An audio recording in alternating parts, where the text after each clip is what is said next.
Welcome to the Secret Lives channel.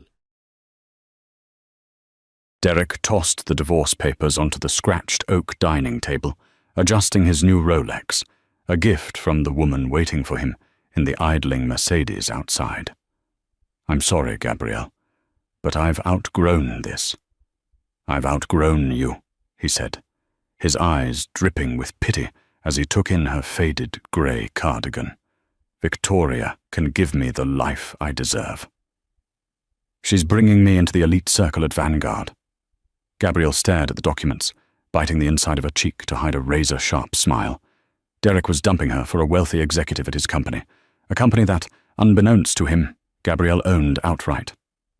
The alarm clock on Derek's side of the bed blared at exactly 5:30 a.m., a sharp, aggressive sound that perfectly matched his driving ambition. He slapped it off, groaning as he rolled out from beneath the sensible cotton sheets. Across the mattress, his wife, Gabrielle, merely stirred, pulling the duvet over her messy chestnut hair. To Derek, Gabrielle was the epitome of stagnation. When they had met at Northwestern University 7 years ago, her lack of pretension had been charming. She was an art history major who wore thrifted sweaters and drank black coffee. Derek, a fiercely competitive business major from a working-class family in Ohio, had liked that she didn't demand expensive dinners or designer bags. She was a safe, comfortable harbor while he built his ship. But now, at 32, Derek felt that his ship was ready to conquer the ocean, and Gabrielle was the anchor dragging him down. He walked into the bathroom of their modest 3-bedroom home in Evanston, Illinois, and turned on the shower, wincing at the slightly temperamental water pressure. He was a senior project manager at Vanguard Holdings, one of the most aggressive and rapidly expanding commercial real estate and tech investment firms in the Midwest. He wore tailored suits, networked with millionaires, and spent his days in glass-walled boardrooms overlooking the Chicago skyline. When he walked out of the bathroom, freshly shaven and smelling of expensive cologne, Gabrielle was in the kitchen. She was wearing a pair of worn-out yoga pants and an oversized university sweatshirt, pouring water into a standard drip coffee maker. "Morning," she said, offering a soft smile that didn't quite reach her eyes. The emotional distance between them had been growing for over a year. "I need to be at the office by 7, Derek said curtly, checking his phone. "Richard Hughes is flying in from the New York office. The CEO doesn't just show up for nothing. We're acquiring the Harrison building, and I need to make sure my team's projections are flawless." "That sounds like a big opportunity," Gabrielle said, leaning against the counter. "Just don't burn yourself out, Derek. You worked until 10 last night." Derek scoffed, a short, bitter sound. "Someone has to pull the weight, Gabrielle. We can't all just sit at home doing freelance accounting for small businesses. Some of us are trying to build a future." Gabrielle looked down at her coffee mug, hiding her expression. "I bring in my share." "Your share barely covers the property tax and the groceries," he muttered, grabbing his leather briefcase. "I'll be home late. Don't wait up." When the front door clicked shut, the heavy silence of the house settled around Gabrielle. She waited exactly 2 minutes, watching from the window as Derek's Audi backed out of the driveway. As soon as his taillights disappeared around the corner, her entire demeanor shifted.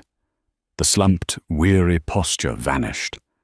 She walked into the spare bedroom, which Derek thought was just a cluttered storage space and occasional home office, and locked the door behind her. She opened her laptop, bypassed 3 levels of biometric security, and logged into a private server.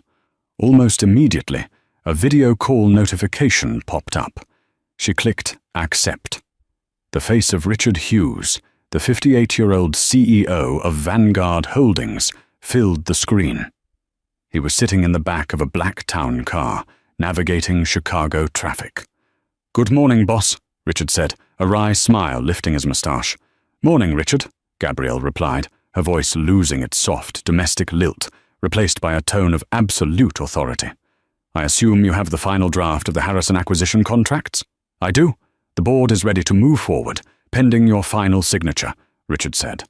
though I must say, it feels entirely ridiculous flying all the way to Chicago to pretend to run a company that you're managing from a suburb 20 miles away." Gabrielle sighed, leaning back in her ergonomic chair. "You know why we set it up this way, Richard. When I created Vanguard with the seed money from my first algorithm patent, I saw what sudden, massive wealth did to people. It ruined my parents. It ruined my first engagement. I wanted Derek to love me for me, not for a billion-dollar portfolio. I wanted us to build a normal life." "And how is that normal life working out?" Richard asked gently. He knew about the marital strain. "He's frustrated," Gabrielle admitted, rubbing her temples. "He thinks I lack ambition. He thinks I'm dead weight." "The irony is staggering," Richard chuckled dryly. "He's a mid-level manager, breaking his back to climb a corporate ladder that you literally built. Have you considered just telling him? If he knew his wife was the majority shareholder and silent founder of Vanguard, he'd probably worship the ground you walk on." "That's exactly what I don't want," Gabrielle said firmly. "I don't want a husband who worships my bank account. I want a partner."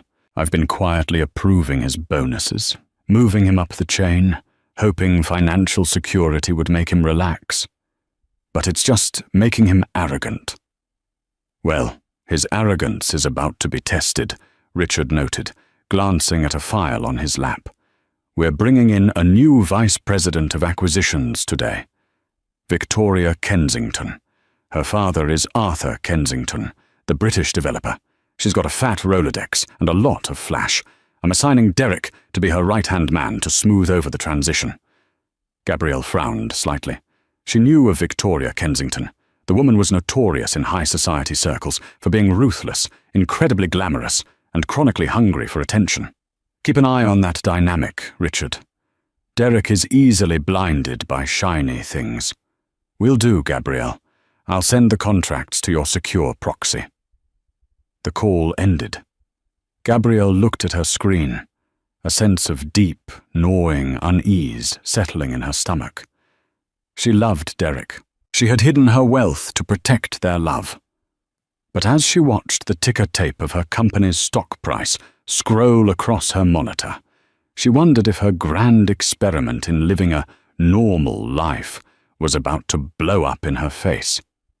Victoria Kensington was a hurricane, wrapped in a $1,000 silk trench coat. When she stepped off the elevator onto the 42nd floor of the Vanguard building, every head turned. She was tall, with sleek blonde hair cut into a sharp bob, wearing impossibly high Christian Louboutin heels that clicked menacingly against the Italian marble floors. She smelled of Tom Ford perfume and old money.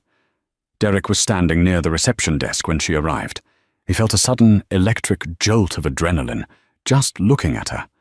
This was the kind of woman he had always imagined associating with when he dreamed of success. She didn't look like Evanston. She looked like Manhattan, Monaco, and Dubai. Richard Hughes stepped out of his corner office to greet her. "Victoria, welcome to Vanguard." "Richard," she purred, kissing him on both cheeks. "Let's hope this Chicago branch isn't as dreadfully provincial as people say." "We do our best," Richard said smoothly. "Let me introduce you to your primary liaison. This is Derek Sterling, one of our top senior project managers. He knows the local market inside and out." Victoria turned her pale blue eyes onto Derek, assessing him from the cut of his suit to the polish on his shoes. Derek unconsciously stood taller, puffing out his chest. "Sterling," she said, tasting the name. "Well, Derek, I hope you have stamina. I don't work 9 to 5, and I don't tolerate mediocrity." "Neither do I, Miss Kensington," Derek replied, meeting her gaze with a confident smirk. Over the next 6 weeks, Derek's life became a whirlwind. He barely saw Gabriel. When he did come home, it was past midnight, and he was usually buzzing with the adrenaline of high-stakes negotiations and the expensive scotch Victoria favored. Victoria operated in a world Derek had only read about in Forbes. She took him to private, invitation-only clubs for client dinners that felt more like lavish parties. She drove a silver Mercedes-Benz G-Class and lived in a sprawling penthouse in the Gold Coast neighborhood. What Derek didn't know, what very few people knew, was that Victoria's wealth was largely a glittering facade. Her father, Arthur Kensington, had quietly cut her off 2 years prior after she squandered millions on failed fashion ventures and lavish vacations. Victoria was deeply in debt, leveraging her family name to maintain her lifestyle and secure high-paying corporate positions. She needed Vanguard to pay off, and she needed a devoted, capable man to do the actual heavy lifting while she took the credit. Derek was the perfect mark. He was smart, hard-working, and deeply insecure about his own status. One rainy Thursday evening, after successfully securing the zoning permits for the Harrison project, Victoria poured them both a glass of Macallan 25 in her penthouse. The city lights glittered through the floor-to-ceiling windows, reflecting off the crystal decanter. "You're brilliant, Derek," Victoria said, handing him the glass. She let her fingers brush against his. "You did the work of 3 men this week. Richard is a fool for keeping you as a mere manager. You should be a director. You should be an executive." Derek took a slow sip, letting the warmth of the praise and the alcohol wash over him. "I'm pushing for it." "But corporate bureaucracy, it's not just bureaucracy," Victoria said softly, stepping closer. "It's your image. To be at the top, you have to look like you belong there. You have to live like it. Who is supporting you behind the scenes? Who is standing beside you at the galas?" Derek's mind immediately flashed to Gabrielle. Gabrielle, in her sweatpants, clipping coupons for the grocery store, asking him to fix the leaky faucet in the guest bathroom. A wave of profound embarrassment washed over him. "My wife," Derek said, the word tasting bitter in his mouth, "doesn't understand this world. She's simple. She's happy with mediocrity." "How tragic," Victoria whispered, reaching up to adjust the lapel of his suit. "A man with your potential, chained to an anchor. You need an equal, Derek. Someone who can match your drive, someone who can open doors for you." She leaned in, and Derek didn't pull away. The kiss was fueled by ambition, greed, and the intoxicating illusion of power. From that night on, the affair was a roaring fire. Derek justified it to himself with ruthless corporate logic. Gabrielle was a bad investment. He had outgrown her. Victoria was a merger, an acquisition of a better life. He started spending his weekends at Victoria's penthouse, telling Gabrielle he had out-of-state conferences. He started buying more expensive clothes, charging them to a secret credit card, desperate to keep up with Victoria's aesthetic. Meanwhile, back in Evanston, Gabrielle watched the data. Through Vanguard's internal systems, which she monitored daily, she saw the exorbitant expense reports Victoria and Derek were filing. She saw the late-night car services to Victoria's address. But more painfully, she felt the absolute death of her marriage. Derek no longer looked at her. When he spoke to her, it was with thinly veiled contempt. He treated their home like a cheap hotel he was forced to stay in. Gabrielle hired a private investigator just to be certain. The photographs arrived via encrypted email 3 days later. Derek and Victoria, holding hands at a Michelin-starred restaurant. Derek kissing Victoria outside her apartment building. Gabrielle sat in the dark glow of her monitors, looking at the images. She didn't cry. The tears had dried up weeks ago, replaced by a cold, calculating clarity. She had given Derek everything: a comfortable life, a secure job, quiet promotions, and her absolute loyalty. And he had thrown it away for the illusion of status. She picked up her phone and dialed her proxy. "Richard," Gabrielle said, her voice like cracking ice. "Gabrielle, I assume you've seen the reports?" "I've seen enough," she replied. "It's time to restructure. Let them think they're winning. Let Victoria push for his promotion. Give him enough rope, Richard." "And then?" Richard asked. "And then," Gabrielle said softly, looking at a framed photo of her and Derek from their college graduation, "I'm going to let him hang himself with it." 2 weeks later, Derek walked into the Evanston house, on a Tuesday afternoon. He was wearing a brand new Brioni suit, his hair perfectly styled. He had a manila folder in his hand. He found Gabrielle in the dining room, sorting through the mail, wearing that same faded cardigan he had come to violently despise. He took a deep breath, puffed out his chest, and threw the divorce papers onto the scratched oak table. "I'm sorry, Gabrielle, but I've outgrown this."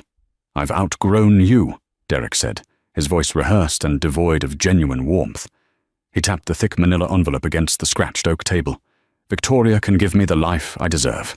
She's bringing me into the elite circle at Vanguard. We're moving in together."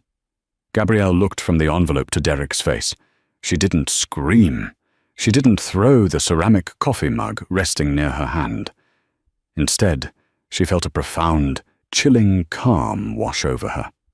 The man standing before her, preening in a suit she had indirectly paid for, reeking of an affair, was a stranger.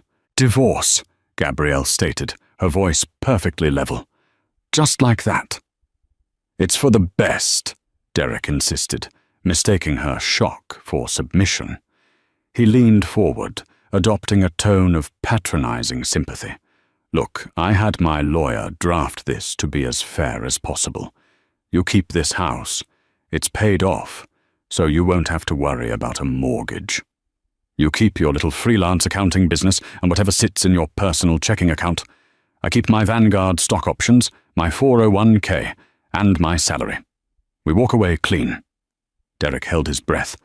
He had been terrified she would fight him for spousal support, given the massive disparity in their apparent incomes. He had hidden thousands of dollars in bonuses in a separate account, just in case. Gabrielle picked up the document. She skimmed the pages, her mathematically trained mind instantly processing the pitiful settlement he was offering. He was leaving her a $300,000 house in Evanston, while keeping his mid-six-figure corporate assets. It was greedy. It was insulting.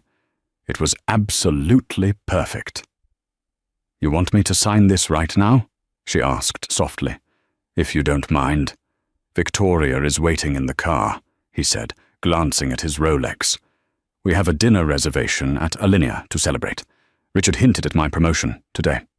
Gabrielle reached for a cheap ballpoint pen sitting in a cracked mug on the table. Without another word, she flipped to the back page and signed her name with a sharp, decisive flourish. Derek blinked, momentarily stunned. He had expected tears, begging, or at least an argument. "That's it?" "That's it, Derek," Gabrielle said, sliding the papers back across the table. "You have exactly 20 minutes to pack your things.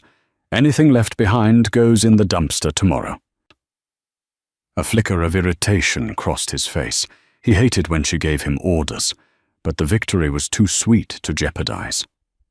He grabbed his pre-packed suitcases from the hallway closet, threw his keys on the counter, and walked out the door without looking back. When the silver Mercedes sped away, carrying her ex-husband into his self-made delusion, Gabrielle pulled out her phone. "Richard," she said when the proxy CEO answered, "the papers are signed. He's gone." "Are you all right, Gabrielle?" Richard asked, his tone softening with paternal concern. "I'm perfectly fine. In fact, I feel lighter than I have in years," she replied, walking into the kitchen to pour her cold coffee down the sink. "Let's proceed with phase 2. Give Derek the promotion. Make him director of Midwest Acquisitions. But structure his new contract carefully. I want his entire compensation package, base salary included, heavily leveraged against the success of the Harrison project." "A high-risk, high-reward structure," Richard noted. "Standard for cutthroat executives, but a tightrope walk if the project fails." "Exactly. And make sure Victoria Kensington remains his direct co-lead on Harrison. Let's see how well his new partner handles the pressure." Across town, Derek was uncorking a bottle of Dom Perignon in Victoria's sprawling Gold Coast penthouse. The city lights glittered below them, a sea of diamonds that Derek finally felt he owned. "To the new director," Victoria toasted, clinking her crystal flute against his. She was wearing a sheer silk robe, her blonde hair perfectly tousled. "I told you, darling, you just needed a woman who understood your trajectory. I couldn't have done it without you. Derek said, pulling her close. "Gabrielle signed the papers without a fight. She's completely clueless." Victoria laughed, a sharp, brittle sound. "Of course she is. Small-minded people never see the big picture. Now, about your new wardrobe. As a director, you can't be seen driving that leased Audi anymore. You need something European. And we have the Vanguard Gala coming up next month. I've already contacted a tailor in Milan for your tuxedo." Derek hesitated. His new salary was substantial, but his bank accounts were currently drained from the secret spending he'd done to court Victoria over the last 2 months. "I might need to wait for my first director-level bonus to clear before I buy a new car, Vic." Victoria pouted, tracing a manicured nail down his chest. "Derek, in our world, perception is reality. If you look like you're waiting for a paycheck, people treat you like an employee. If you look like you own the bank, they hand you the keys. Put it on credit. Leverage your new title. That's how wealth is built." Blinded by her glamour and terrified of losing her respect, Derek nodded. The next day, he financed a matte black Porsche Panamera at an extortionate interest rate. What Derek didn't know was that while he was financing cars to impress Victoria, Victoria was dodging phone calls from collection agencies. The penthouse they were drinking in was 3 months behind on rent.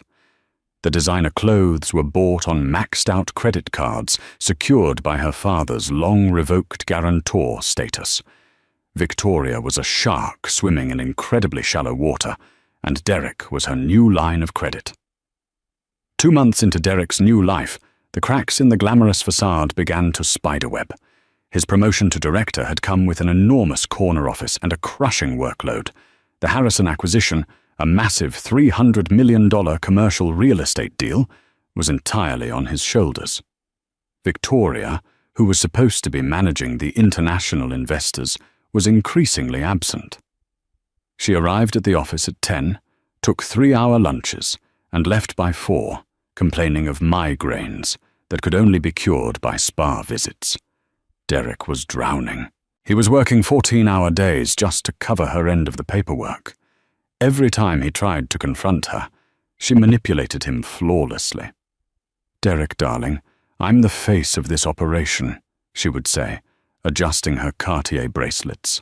"I secure the relationships. You execute the details. That's why we're such a perfect team. You wouldn't want me to tell Richard you can't handle the pressure, would you?" Terrified of looking weak, Derek swallowed his exhaustion and worked harder. But the financial strain was becoming impossible to ignore. A week prior, Derek had accidentally opened a piece of mail at the penthouse. It was a final notice of eviction. When he confronted Victoria, she had burst into theatrical tears, claiming her corrupt wealth manager in London had frozen her trust fund assets in a petty legal dispute. "It's just a temporary cash flow issue, Derek," she had sobbed. "It will be cleared up in 30 days. But if I get evicted, the scandal will ruin my reputation. The investors will back out of the Harrison deal." Panicked at the thought of his flagship project collapsing, Derek had done the unthinkable. He had gone to a private, high-interest lender and taken out a $150,000 personal bridge loan, using his Vanguard stock options and his new contract as collateral. He paid her rent arrears and her outstanding credit card bills, convincing himself it was an investment in their future. He was entirely financially overextended. If the Harrison project failed, his contract stipulated he would forfeit his bonuses and face immediate termination with cause. He would lose everything. Meanwhile, Gabrielle was meticulously pulling the strings. She sat in her new, highly secured home office in Evanston, reviewing the data feeds. She saw the massive personal loan Derek had taken out. She saw the disastrously disorganized state of Victoria's investor portfolios. It was time to pull the trigger. She dialed Richard. "Good morning, Richard. How is our star director holding up?" "He looks like he hasn't slept in a week," Richard reported from his Chicago office. "Victoria is practically useless on the Harrison deal. She's alienated 2 of the primary Japanese investors with her arrogance. Derek is trying to patch the holes, but it's a sinking ship. Perfect, Gabrielle said, her voice laced with cold satisfaction. It's time for the Vanguard annual gala, and Richard, I think it's time the silent founder finally makes an appearance to address the board. Richard chuckled. Are you sure, Gabrielle? You've guarded your anonymity fiercely for 5 years. I am sure. I want an independent, top-to-bottom audit of the Harrison project initiated immediately. Send the notice to Derek's desk this afternoon. Tell him the mysterious founder has personally requested it before they sign off on the final funding. He's going to panic. Let him. At 3 p.m. that afternoon, Derek was on his 4th espresso, aggressively typing an email to a furious investor, when his office door swung open. Richard Hughes walked in, his expression grim. He dropped a thick red folder on Derek's desk. What's this? Derek asked, his heart rate spiking. A direct order from the top, Richard said quietly. The silent founder is coming to the gala this Saturday. They are personally stepping out of the shadows, and before they do, they've ordered an immediate forensic audit of the Harrison acquisition. All the blood drained from Derek's face. An audit? Richard, the deal is in a delicate phase. Victoria is still firming up the international commitments. If auditors start digging around, it's going to look like we lack confidence. It could spook the buyers. Then you better make sure the books are flawless, Derek, Richard said, leaning over the desk. Because if this audit finds that the project is mismanaged, the founder won't just fire you. They will trigger the penalty clauses in your contract. You'll be left with nothing. As Richard left the office, Derek felt a wave of pure nausea wash over him. He frantically dialed Victoria's cell phone. It went straight to voicemail. He spent the next 3 days in a state of sheer terror, desperately trying to reconcile the files Victoria had neglected. The more he dug into her work, the more horrifying it became. Promises had been made to investors that Vanguard could never keep. Budgets were wildly inflated. Victoria hadn't just been lazy.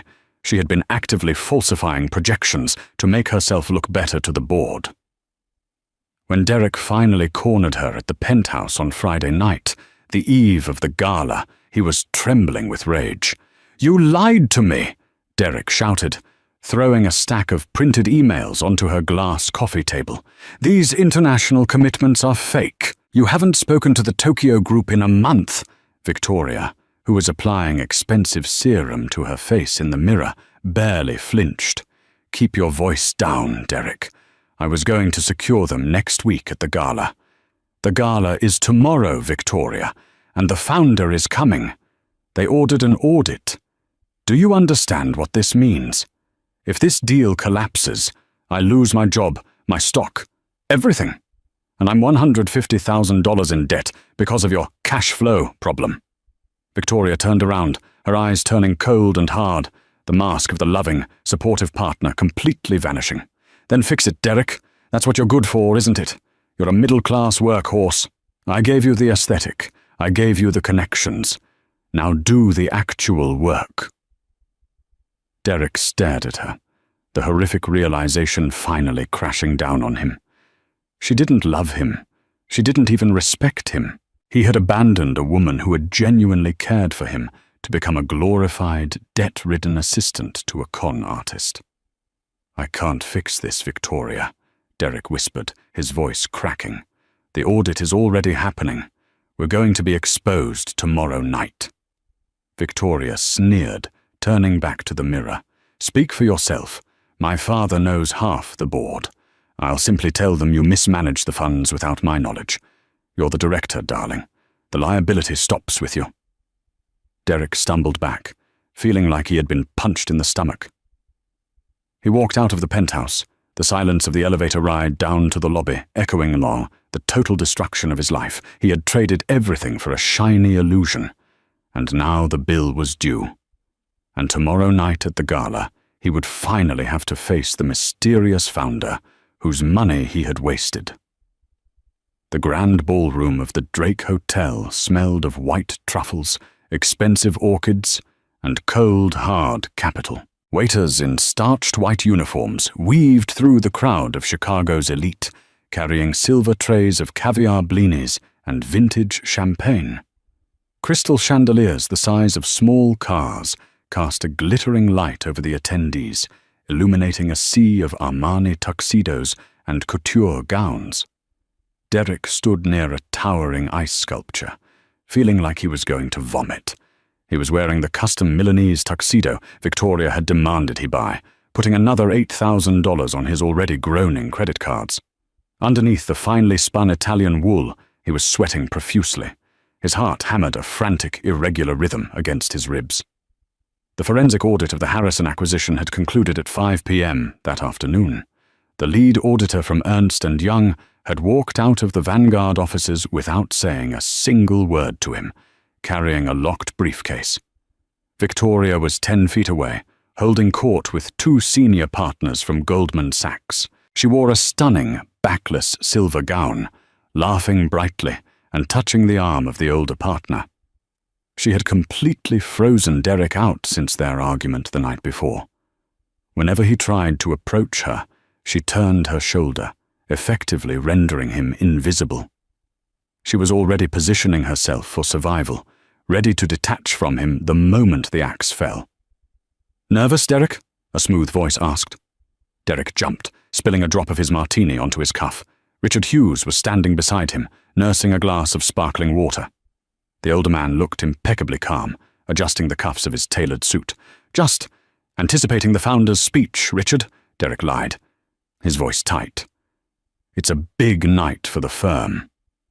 "A monumental night," Richard agreed, a strange, knowing smile playing on his lips.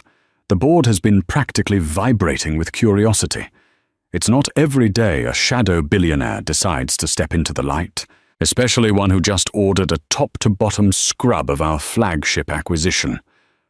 Derek swallowed hard, his throat dry. "Did the auditors give you any preliminary findings?"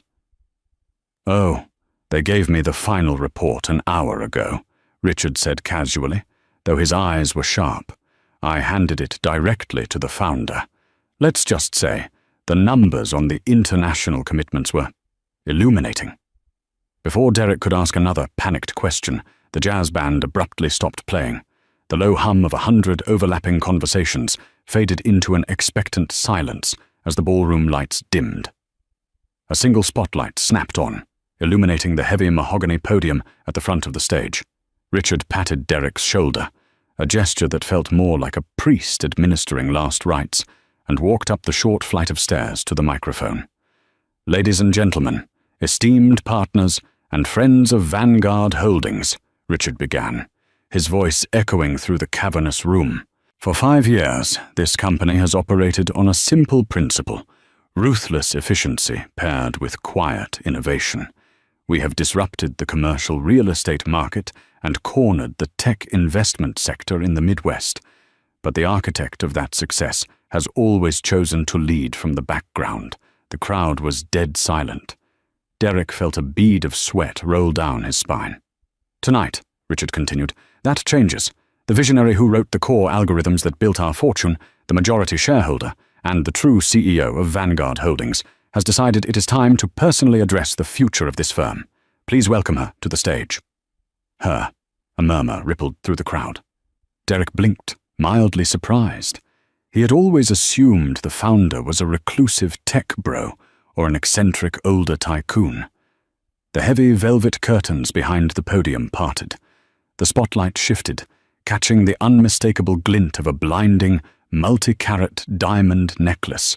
A woman stepped out from the shadows. She was wearing a breathtaking, sleek, emerald green Alexander McQueen gown that hugged her figure perfectly. Her chestnut hair, usually pulled back in a messy bun, was styled in cascading, glossy waves.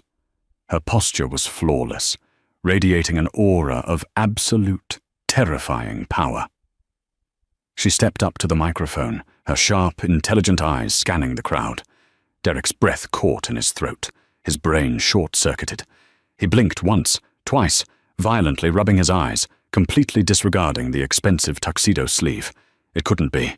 The lighting was playing tricks on him. He was hallucinating from the stress. But as she leaned into the microphone, a cool, familiar smile touched her lips.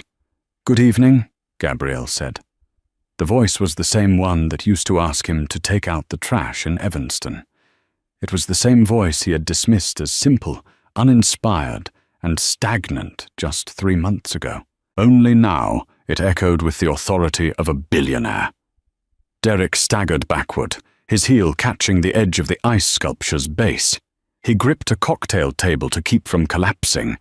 His vision tunneled. Gabrielle, his ex-wife. The woman he had dumped for a rich executive. The woman he had left with nothing but a modest suburban house. She was the founder of Vanguard. She owned the company. She owned him.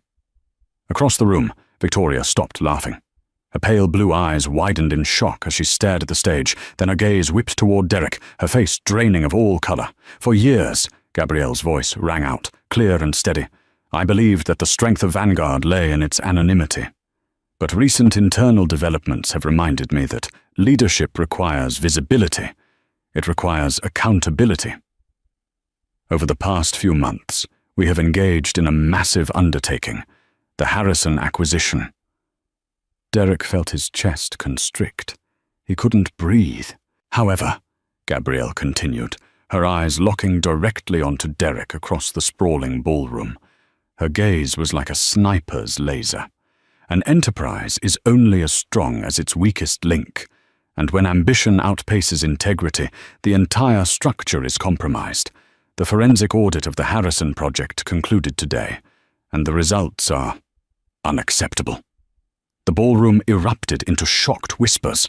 A public execution was happening, and nobody knew who was on the chopping block, except Derek. "Richard," Gabrielle said, turning slightly, "please ensure the board receives the physical copies of the audit. I will be handling the restructuring of the acquisitions department personally, starting right now." She stepped away from the podium, the spotlight following her as she descended the stairs. She didn't mingle. She didn't stop to shake hands.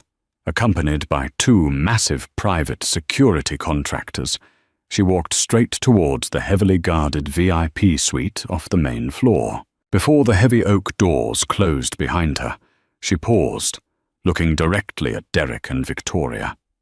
"Mr. Sterling."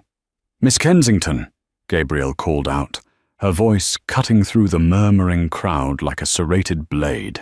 "My office. Now." The Gold Coast room was a private enclave designed for billion-dollar handshakes, featuring leather armchairs, a private bar, and soundproof walls. Right now, it felt like an interrogation cell. Derek's legs were practically numb as he walked through the doors. Victoria trailed behind him, her usual predatory confidence completely shattered. She looked small, clutching her silver clutch like a shield. Gabrielle was sitting behind a massive mahogany desk, a thick red folder resting in front of her. Richard Hughes stood to her right, his arms crossed. "Close the door," Gabrielle ordered. Derek pushed the heavy oak doors shut. The click of the lock sounded like a gunshot in the silent room. He turned to face his ex-wife, his mind desperately trying to reconcile the woman in the emerald gown with the woman in the faded cardigan. "Gabrielle, Derek choked out, his voice trembling. "I don't understand. How—" "You don't need to understand my financial portfolio, Derek," Gabrielle interrupted, her voice entirely stripped of emotion. It wasn't angry, it was clinical, which was infinitely worse. "You only need to understand yours. Sit down." Derek collapsed into one of the leather chairs. Victoria remained standing, her eyes darting nervously between Gabrielle and Richard. "Let's start with you, Victoria," Gabrielle said, flipping open the red folder. "According to the Ernst & Young audit, 80% of the international investor commitments you filed for the Harrison project are fraudulent. The Tokyo Group pulled out 6 weeks ago. The London syndicate never even signed a letter of intent. You fabricated emails and forged digital signatures to inflate your progress reports." Victoria's face flushed an ugly shade of red. "That is a lie. I have been working tirelessly." "Save the performance," Gabrielle snapped, pulling out a secondary file. "I know about the $150,000 you owe to creditors. I know your father, Arthur, formally severed your trust fund 2 years ago. I know you're currently facing eviction from your Gold Coast penthouse. You aren't a high-powered executive, Victoria. You're a high-end grifter." Victoria opened her mouth to argue, but no words came out. The absolute certainty in Gabrielle Taylor's eyes demolished whatever lies she had prepared. "You targeted my company for a quick payday," Gabrielle continued relentlessly. "And when you realized you couldn't actually do the work required, you targeted an insecure, easily manipulated middle manager to do it for you." Gabrielle slowly turned her gaze to Derek. "Isn't that right, Derek?" Derek flinched as if he had been struck. "Gabrielle, please. She manipulated me. She lied to me about everything. I thought we were building a future. Gabrielle let out a short, hollow laugh. "You traded a loyal wife and a secure life for a woman who used you as a human credit card. Did you really think you earned that director position because of your stellar performance? I handed it to you. I gave you the title, the contract, and enough rope to hang yourself, and you sprinted towards the gallows." Derek stared at her, the horrific pieces falling into place. You knew. You gave me the promotion, knowing I would fail." "I gave you exactly what you asked for," Gabrielle corrected coldly. "You wanted to be in the elite circle. You wanted high stakes. The contract you signed stated that if the Harrison project failed due to gross negligence, you would forfeit all Vanguard stock, your bonuses, and face immediate termination with cause, which means you leave this company with absolutely nothing." "You can't do this," Derek pleaded, tears of genuine panic welling in his eyes. He lunged forward, grabbing the edge of her desk. "Gabrielle, I'm $150,000 in debt. I took out a bridge loan against my stock to pay her rent. I financed a Porsche. If you fire me, I'm bankrupt. I'll lose everything." Gabrielle looked down at his white-knuckled hands gripping her desk, then back up to his desperate, tear-streaked face. There was a time, not so long ago, when seeing him cry would have broken her heart. Now she felt absolutely nothing. "You already threw everything away, Derek," she said softly. "You threw it away on our dining room table for a woman who doesn't even have her own bank account." Gabrielle looked up at Richard. "Call security. Have Miss Kensington escorted from the premises immediately. Our legal department will be filing civil charges against her for corporate fraud and forgery on Monday." Victoria let out a sharp gasp. "You can't prove I forged those documents. I literally wrote the security algorithms for our server network." "Victoria," Gabrielle said deadpan. "I have the IP logs of every keystroke you made. Get out of my building." 2 towering security guards immediately stepped into the room. Victoria, realizing the game was entirely up, didn't fight. She shot one last venomous look at Derek, the mark who had failed her, and marched out the door, her heels clicking a desperate retreat. Derek was left alone with Gabrielle and Richard. He slid off the chair, sinking to his knees on the plush carpet. "Gabrielle, I'm begging you," Derek sobbed, all of his arrogant pride evaporating. "I made a mistake. A horrible, stupid mistake. I was blinded by the money, by the lifestyle. But I loved you. I still love you. We can fix this. I'll do whatever it takes. I'll step down to a junior role. Just don't destroy me." Gabrielle stood up. She walked around the mahogany desk and looked down at the man who had been her husband. He looked pathetic, kneeling in his expensive, unpaid-for tuxedo, begging the woman he had discarded for mercy. "You didn't love me, Derek. You loved what I provided. And when you thought someone else could provide more, you threw me away like garbage," Gabrielle said, her voice dropping to a harsh whisper. "You wanted a rich woman. Congratulations. You found one. She was just sitting right in front of you the whole time." Gabrielle turned her back on him, walking towards the private exit that led to the upper executive suites. "Your corporate badge has been deactivated," she called over her shoulder. "Your final pro-rated paycheck for base hours will be mailed to whatever address you can afford now. Goodbye, Derek." As the door clicked shut behind her, leaving Derek kneeling in the silence of his total ruin, Richard Hughes walked over and dropped a single sheet of paper onto the floor in front of him. It was a formal termination notice. "You have 5 minutes to vacate the property, Mr. Sterling," Richard said coldly, "or I'll let the guards physically remove you." Monday morning hit Derek like a runaway freight train. He woke up not in the Egyptian cotton sheets of the Gold Coast penthouse, but shivering violently in the driver's seat of the matte black Porsche Panamera, parked in a stark, fluorescent-lit Walmart parking lot in Skokie. His custom Milanese tuxedo, now hopelessly wrinkled and smelling of stale sweat and profound regret, clung to his frame. When he had attempted to return to Victoria's building after the catastrophic gala, the night doorman, acting on Victoria's frantic, aggressive orders right before she fled the premises, had physically barred his entry. His security keycard was deactivated.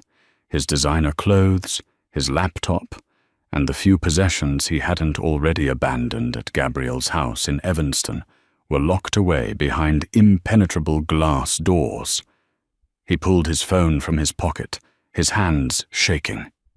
His banking application displayed a horrifying, undeniable reality.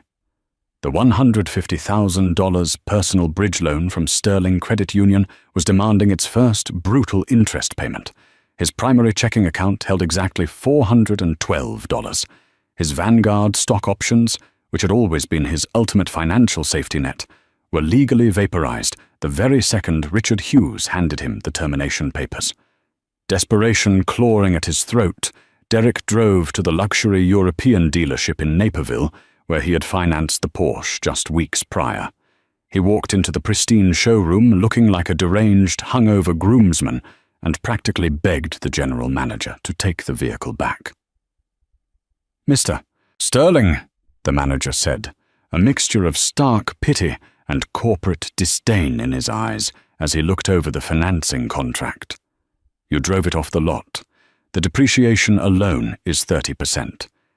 Even if we process a voluntary repossession today to save you the tow fee, you are still entirely on the hook for the negative equity. That's nearly $40,000 you owe us, effective immediately." Derek stumbled out of the dealership, leaving the heavy key fob on the manager's immaculate desk. He had no car, he had no job, he had a mountain of toxic debt that was mathematically impossible to climb without a massive 6-figure salary. He tried to call Victoria. The number was permanently disconnected. Through frantic, humiliating searches on LinkedIn and social media, he eventually uncovered the grim truth from a mutual acquaintance at Goldman Sachs. Victoria Kensington had fled Chicago entirely on Sunday morning. She had boarded a first-class flight to London, dodging the impending civil fraud charges Gabriel had promised, leaving the eviction notice, the damaged penthouse, and Derek entirely behind. She was a ghost, and Derek was the corpse she had left in her wake. By Wednesday, Derek's reality had completely and utterly collapsed. He moved into a dingy $60 a night motel off Interstate 290. He spent his days sitting on a stained, sagging mattress, scrolling through corporate job boards. But the commercial real estate world in Chicago was an incredibly tight-knit community. Word of his catastrophic failure at Vanguard Holdings, his deep involvement in the fraudulent Harrison acquisition, and his brutal public firing had spread like wildfire. He wasn't just unemployed, he was radioactive. Elite recruiters stopped returning his calls. Former colleagues blocked his number entirely. To simply survive, Derek had to swallow every single ounce of the arrogance that had once defined him. The man who had sneered at Gabriel's freelance accounting, who had worn imported suits and drank Macallan 25, was now standing in line at a temp agency in the pouring rain. His first assignment was a graveyard shift data entry position for a mid-level logistics firm in the deep suburbs, a job that paid less in a week than what he used to spend on a single dinner date with Victoria. Every time he looked at his meager paycheck, a massive portion was immediately garnished to satisfy the aggressive collection agencies hunting him down for the bridge loan and the luxury credit cards. He was trapped in a financial prison of his own meticulous design. Every late-night shift, every instant ramen dinner, was a brutal, agonizing reminder of the warm, comfortable home he had thrown away. He had wanted the elite circle, and he had gotten it, only to be chewed up and spat out by a game he never truly understood. Across the city, in the soaring, sunlit glass towers of Vanguard Holdings, the atmosphere had fundamentally shifted. The Phantom founder was a phantom no more. Gabrielle sat at the head of the massive, granite-topped conference table in the executive boardroom. She was no longer wearing the faded cardigans and yoga pants that Derek had so thoroughly despised. She wore a sharp, tailored navy blue blazer from Chanel and a crisp white silk blouse. Her presence commanded the room not through volume, but through absolute, unquestionable competence. Richard Hughes sat to her right, presenting the restructured financial projections for the upcoming quarter. With the Harrison deal officially scrapped and the fraudulent international commitments purged from our ledgers, Richard explained to the newly assembled board of directors, "Our liquidity has actually improved. We dodged a $300 million bullet." "We didn't just dodge it, Richard. We dismantled the gun," Gabrielle said calmly, her sharp eyes scanning the room. "Vanguard will no longer tolerate the kind of superficial, aggressive expansion that invites parasites like Victoria Kensington into our ecosystem. From now on, our acquisitions will be grounded in verified data, not cocktail party promises. I built this company on solid mathematics. We are returning to those roots." The board members nodded in unison. There was a palpable sense of profound relief and deep respect in the room. The transition from a silent, coding genius to a highly visible, commanding CEO had been seamless. Gabrielle wasn't just a figurehead. She was a force of nature. After the meeting adjourned, Gabrielle walked back to her corner office. It was the very same office Derek had briefly occupied, now entirely stripped of his pretentious modern art, and replaced with her own minimalist, highly functional decor. She stood by the floor-to-ceiling windows, looking out over the sprawling Chicago skyline. The city looked entirely different to her now. It wasn't a place she needed to hide from to protect a fragile, insecure marriage. It was a city she helped shape and build. Her encrypted phone buzzed on the desk. It was an email from her elite legal team. The divorce proceedings were officially finalized. Derek had not contested a single clause. He couldn't afford a lawyer even if he wanted to. The house in Evanston was entirely hers, free and clear. Gabrielle took a deep, steadying breath, feeling a profound sense of closure wash over her. She had spent years intentionally dimming her own light, hiding her brilliance and her massive wealth, all in a desperate, misguided attempt to be loved for who she was, rather than what she had. Derek's ultimate betrayal had been the most painful experience of her life, but it had also been the exact catalyst she needed. He had violently cured her of the illusion that she needed to be small to be happy. She picked up a tablet and began reviewing a new high-stakes tech startup portfolio. She didn't feel bitter. She didn't feel angry. She just felt utterly, beautifully free. In the end, Derek Sterling learned the hardest and most unforgiving lesson of all. True wealth is never measured by the logo on your watch, the price of your suit, or the address on your lease. He traded a loyal, brilliant partner for a hollow, expensive illusion and lost absolutely everything in the process. His blind ambition and arrogance left him bankrupt and alone. Gabrielle, on the other hand, finally stepped out of her own shadow. By releasing the dead weight of a man who could not appreciate her true value, she stepped into her power, claiming both her massive company and her personal freedom. This story serves as a stark reminder that the grass is rarely greener on the other side. Often, it's just painted with a toxic, expensive veneer. Thank you for listening, and remember to look closely at the people who stand by you before you chase a glittering mirage.